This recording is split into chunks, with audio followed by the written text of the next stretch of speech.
Hello friends, again welcome to my channel.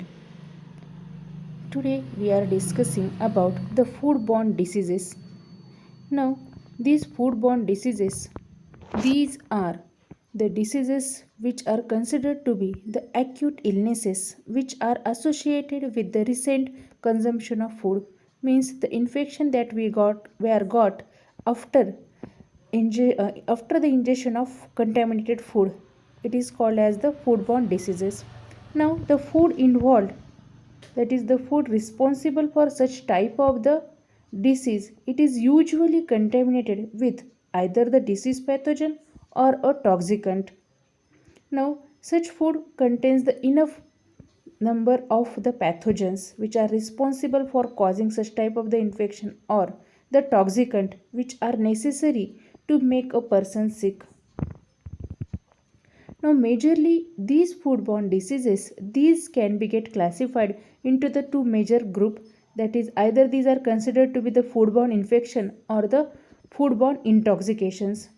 Now, whenever you are considering about the foodborne infection, these foodborne infections, within this there is the direct entry of the microorganisms within our body along with the contaminated food sample. And in case of the foodborne intoxications, instead of presence of directly the microorganisms within the contaminated food sample, there is the presence of the toxins which are produced by these microorganisms, and the disease or the symptoms that are occur due to the presence of that toxins or due to the ingestion of that toxins. Now today we are discussing about the foodborne infections. Now, these foodborne infections are caused by the entry of pathogenic microorganisms which are present within the contaminated food into the body, and the reaction of the body tissues to the presence of that microorganisms. Means these foodborne diseases or the foodborne infection, these are caused due to the entry of these microorganisms along with the contaminated food sample within our body. Now, these can either be fungal, bacterial, viral, or the parasitic. Now, the foodborne infections, these tend to have a long incubation periods and are usually characterized by the fever.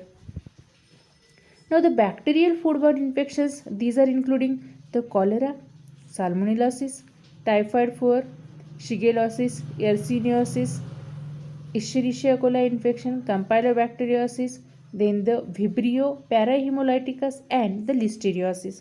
The most commonly occurred, these are the Salmonellosis, Shigellosis, Campylobacteriosis and the Listeriosis. Now the mycotic foodborne infection include the Candida species, then the Sclerothric species and the Vaginella species. The viral foodborne infection, these are including the hepatitis A, then the Norwalk virus and the poliomyelitis virus. Now today we are take into consideration the details about the salmonellosis, which is the major foodborne infection caused due to the salmonella species. Now these salmonella, these are constitutes a group of organisms which are containing up to the 2000 different types of the serotypes. Now we know that majorly the Salmonella species or the from this genus the Salmonella typhi, these are responsible for causing the typhoid fever. Now these Salmonella species, these are the gram negative bacteria, and these are capable of causing the diseases within animals and man when they taken into the body in a sufficient number.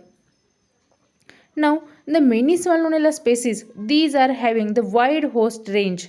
These are the organisms which commonly cause the food poisoning. Now, the Salmonella species, these are ubiquitous in the gut of human and animals, and due to that these are acts as a sources of the food contamination. Now, the peoples who are the carriers of the salmonella, means those peoples who are got the typhoid infection or the salmonella species, these are present within their body. These are acts as an carriers of salmonella, and they are responsible for contaminating the food sample. Now, a heavy dose up to the 10,000 to 1 lakh organism per gram of food is majorly required for the causation of infection.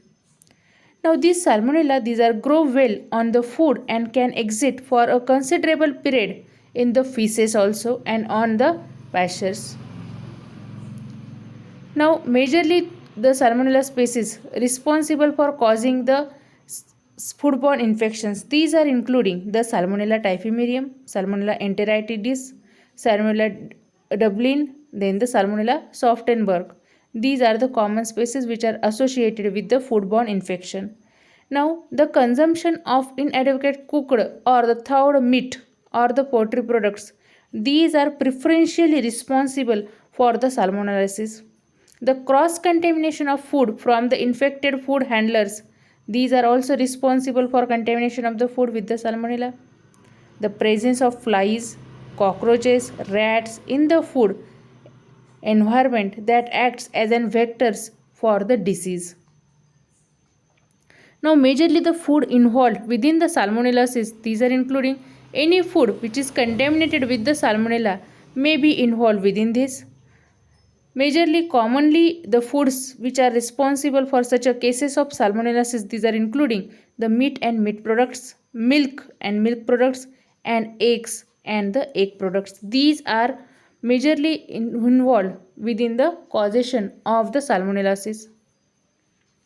Now we switch over to the clinical symptoms of the salmonellosis. The ordinary symptoms include abdominal pain, headache, diarrhea, fever, vomiting, prostration, and the malaise. It means majorly the fever, it is the common for the bacterial food infection, and as due to the presence of this bacteria, majorly it is also resulted within the diarrhea and the vomiting. In the severe cases, there is the septicemia with the leukopenia, endocarditis, and the pericarditis. Now, the several cases encounter in the babies, young children, the sick and elderly persons. The mortality rate, it is up to 13%, and majorly this mortality rate it is observed within the babies, young children, and the sick persons. Now, which are the control measures for controlling such a cases of the salmonellosis? Now, the efficient refrigeration of the food and the hygienic handling of the food. Then the consumption of properly cooked meat, as the meat and meat product, these are preferentially responsible for the cases of the salmonellosis. So the care should be taken that properly cooked meat should be eaten. The complete thawing of the frozen meats and the adequate cooking, the proper cooking of meat products. The heat processing of the meat, milk, fish, and the poultry to destroy the salmonella organisms in the food. As this proper cooking, it is responsible for killing if any microorganisms, that is the salmonella species, these are remain live within that. So if the care should be taken that there is the proper cooking of the food material, it should avoid the cases of such type of the salmonellosis. Now these are the whole information about the salmonellosis, which is the major foodborne infection. So if you like this video, please subscribe my channel and also share this video with your friends. Within the next lecture, we are discussing about another type of the foodborne infection, that is the Campylobacteriasis. Thank you.